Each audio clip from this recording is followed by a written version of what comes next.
have a unique position as any of the people that we've spoken to, because you know Prince Andrew, you know Ghislaine Maxwell, who is Jeffrey Epstein's girlfriend, and you met and knew Jeffrey Epstein. So tell us first about Jeffrey Epstein, what he was like, how you first met him, and what you made of him.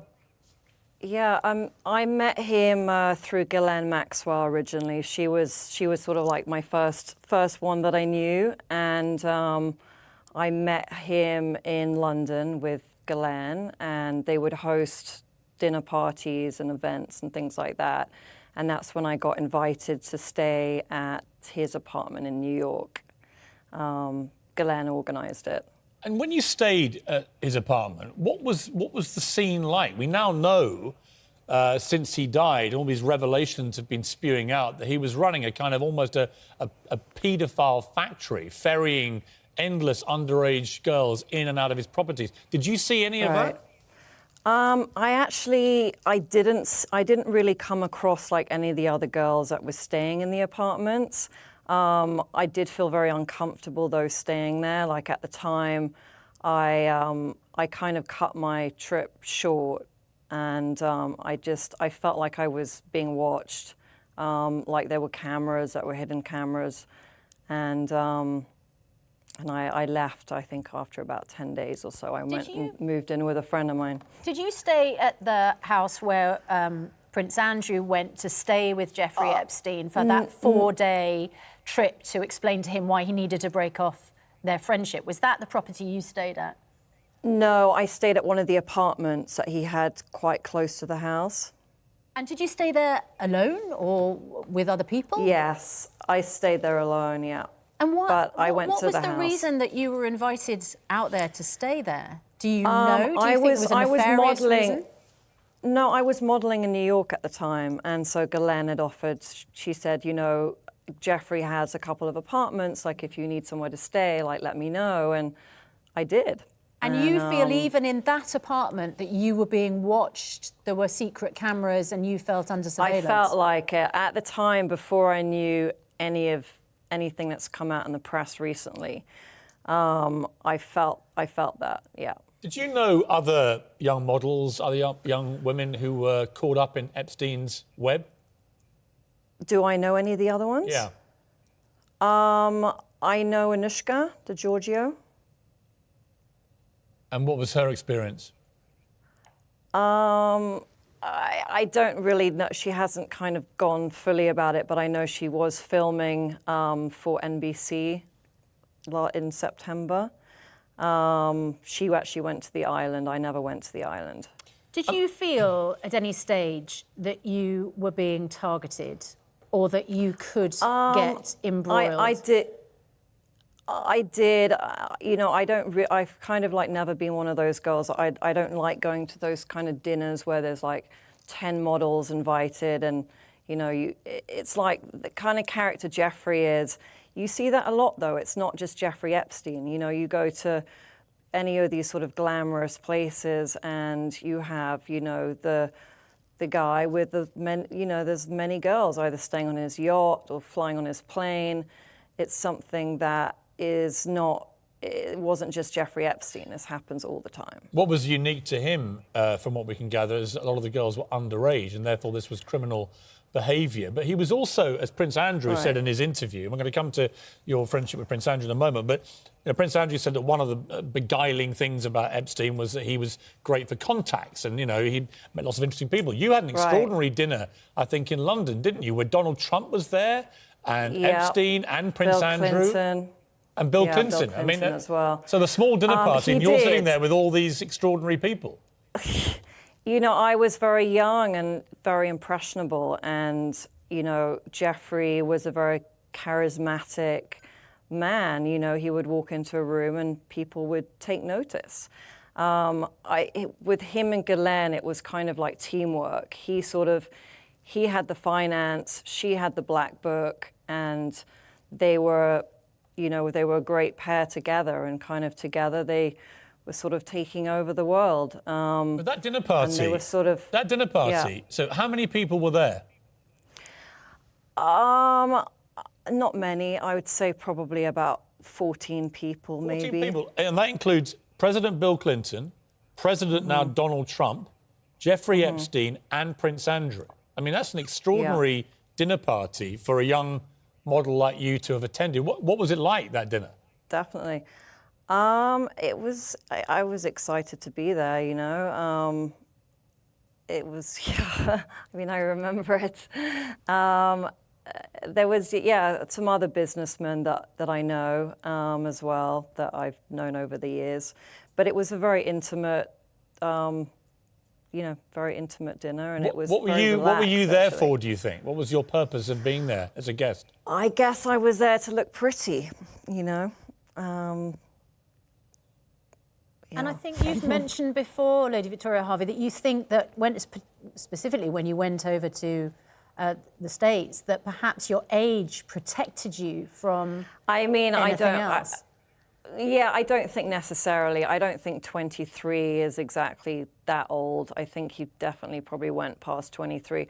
I had my boyfriend that I was with just before that was a good friend of Ghislaine's, and I think that probably kind of kept me protected. I don't want to go on about this dinner, but it's such an extraordinary collection of very high-powered people. How did they all interact with Epstein? How did Trump, Clinton, and Prince Andrew interact with him?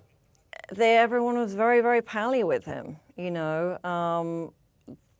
He was a very well-liked guy. Like, you could see that, you know, the sort of the chemistry between him and all these other powerful people. Like, it was like there was close bonds. You could see that.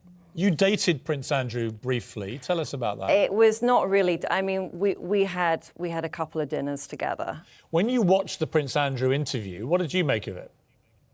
I mean, I watched it and I thought, well, first of all, there is no way, if he is guilty, that he would go onto television and do an interview like that. There's no way. After Epstein had been convicted of paedophilia, of soliciting a 14-year-old girl for sex, after that had happened, Prince Andrew then goes to his home in New York for 4 days, is seen partying, lots of girls coming and going. He's seen walking around Central Park, and his explanation is it was convenient, as if there aren't enough five-star hotels in New York where you could stay. Princess Diana always stayed at the Carlisle, for example. Yeah. I mean, and you moved out to one of the properties because you felt uncomfortable. I know. I don't know. I think that was obviously like a huge mistake on his part, but to be honest, like when it came out in the press like 10 years ago, I don't even really remember it coming out in the press. It was a very small story. It was not on the front cover of newspapers. It was in like page 6. You know what I mean? It wasn't like a huge deal. It's only like this time around, obviously, it's like turned into like this massive story. But the big question, Lady Victoria, now is where is Ghislaine Maxwell? You knew her well. When did you last have any contact with her? I haven't seen her since September last year. I don't think no one's gonna find her. Where do you think she's gone? She's gone far away. I don't. Do you know that? I mean, it's obvious. You know, Ghislaine's a bit like a James Bond character. Like she, you know, she's quite a unique person. And I just don't believe that anyone is going to find her. I mean, she might be, in that sense, unique, but she's also somebody who is accused of very serious crimes, of aiding and abetting and procuring young girls, underage girls, to be sexually abused, and in fact is accused herself of taking part in some of the abuse. So this is not a light matter. This is a woman potentially who has all the answers to all the unanswered questions. Right. But I mean, I've known her for a long time, and when I read all those things about her, like I'm kind of still in disbelief. Like I cannot believe actually that is the person that I've known for 20 years. Like it doesn't make sense to me. Like I met her briefly. I met her briefly at a book launch in New York in I think it was 2013 or something.